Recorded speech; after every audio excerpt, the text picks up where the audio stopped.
Herkese salam. Bugün Dədə Baba resepti ilə bozbaş hazırladım. Etibar əmdən aldığım əti doğradım, yaxşıca yudum və qaynatmağa qoydum. Suyuna biraz daha düz əlavə etdim. Ət qaynayana kimi 2 ədəd orta ölçülü soğanı doğradım, 3 ədəd pomidoru süzgəcdən keçirdim, içinə birazca acı biber də əlavə etdim. Mən acını sevirəm, bütün yeməklərimdə o dadı almaq istəyirəm, amma istəsəz siz əlavə etməyə də bilərsiniz. Bu arada kəkyotu çayımı da dəmlədim, qoxusunu siz də hiss edə bilsəydiniz, vallahi ayrıca bir zövq idi. Sonra bazardan aldığım aşdərəni, turpu, yaşıl soğanı yuyub kənara qoydum.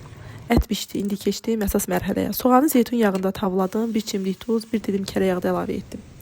Qaynadılmış əti bu qarışığa qatıb biraz qovurdum. Üzərinə azca toz, istot və sarı kök də əlavə etdim. Sonra rəndelənmiş pomidoru, ev usulü ilə hazırlanmış qırmızı biber pastasını və doğranmış kartofu da əlavə etdim həmin o qarışıma.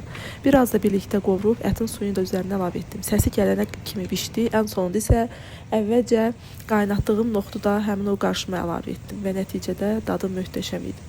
Özünü tərifləmək istəmirəm, amma bu bozbaş bir başqa alındı. Biz tərəfdə buna Dədə Baba usulü ilə noxudlu bozbaş sos deyirlər.